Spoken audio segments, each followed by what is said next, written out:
What's good, what's good, what's good? It's Real Talk with Ken and I'm back again. Hey, I ain't gonna lie to y'all. I've been being kind of nervous with this thing, but I'm about to loosen up. For sure, for sure. Like, I'm keep on stepping, I'm gonna keep on growing. I'm just gonna let y'all get me, all of me, full of me. You know what I'm saying? No reason to hold back. You know what I'm saying? How they be like, ugh. You know what I'm saying? That's how I'm finna come out.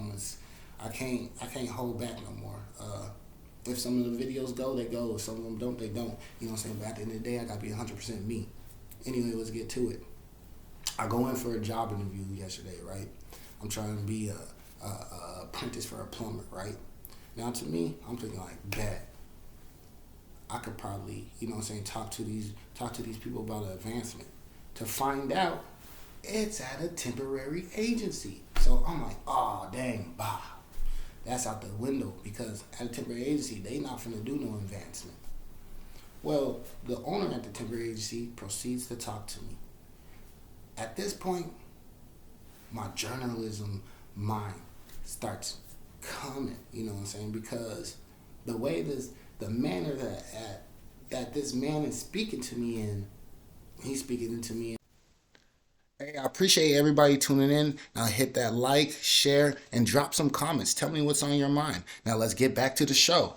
Want to give me some game, which I'm always here to receive the game. But the angle that he was coming with it from, it wasn't the right angle. You know what I'm saying? I'm not your typical black person. You know, I'm not your typical man. I'm me. You know what I'm saying? So at the end of the day, I perceive things how I perceive it, and a lot of times I run across older gentlemen, and sometimes like I was in Atlanta, right? I run across this older gentleman. He's like, yeah, y'all young ones, boy, y'all always in the street, want to do shoot shit up and da da da da and this and that and third. Look, bro, I'm 29 years old, gang. I'm not out in the streets. Now, I'm not saying there ain't 29 years olds out there that ain't active, but, bro, I ain't active, bro. I ain't never been a hothead nigga. I'll tell you things, I've done shit. Everybody done certain shit, you know what I'm saying? I'm pretty sure somebody stole some bubble gum back in the day. That don't make him a thug, you know what I'm saying? So, at the end of the day, he was speaking to me, he was placing game, but I was the wrong person. It wasn't game that was actually meant for me. That's not the lifestyle I'm living, you know?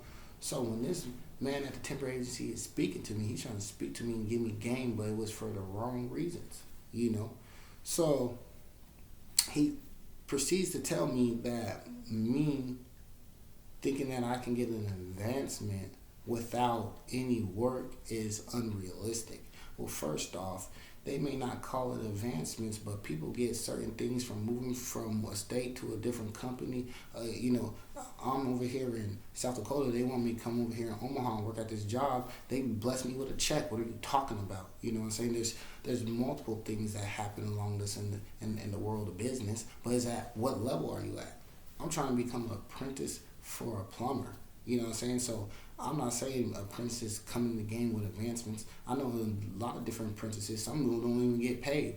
But at the end of the day, I'm trying to be an apprentice for a plumber, and this is a dying trade. This is a trade where people are not signing up to do. Does that make sense? So I feel like actually my foot is in the door for an advancement, especially if I'm telling you I'm about to give you the ultimate. Ooh, pause for the cause. We got someone calling in on live. Hold up. Check it out. Hey, what's good? You on Real Talk with Ken. Talk to me. You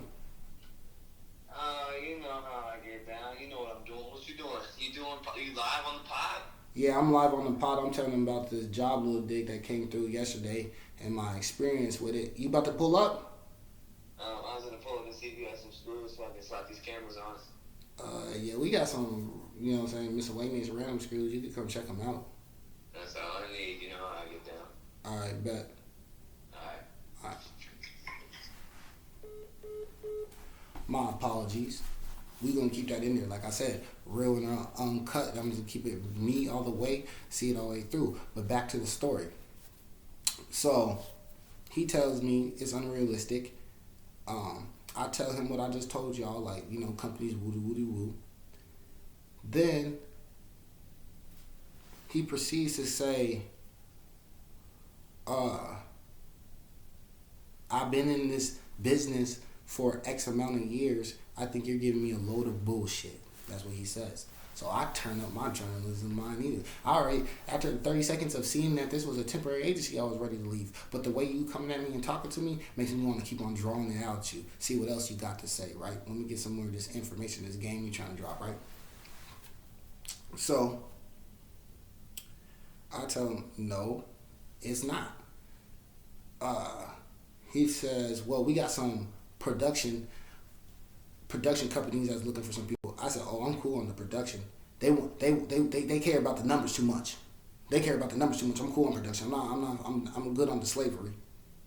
And he was like, what? I'm like, bro, I was just working for a production company and they care about the numbers so much, we couldn't even properly stretch. He said, what company were you working for? I said, I can't disclose that information because they said I couldn't.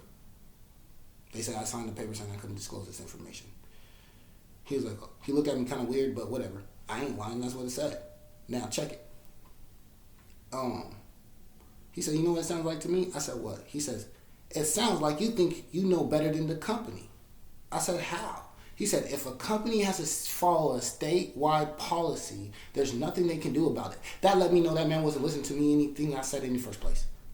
Because I said, we're not even allowed to do the proper stretches that we're supposed to do. Meaning supposed to do.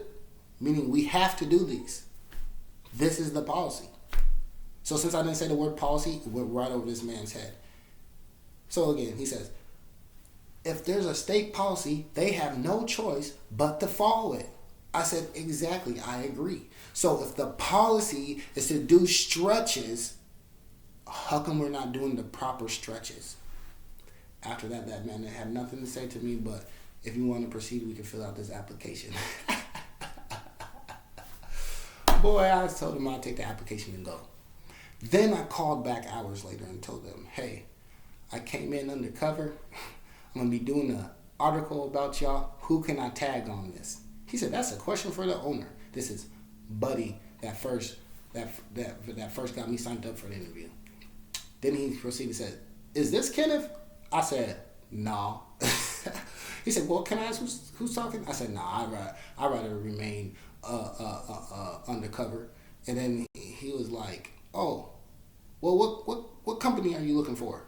Then all of a sudden, he trying to act like I'm looking for the wrong company. Like I could have walked in there. You know what I'm saying? Like, nah, I got the right company. And it's nothing. It's careers unlimited. You know what I'm saying? They get people in there. They do their thing. They get people temporary jobs that...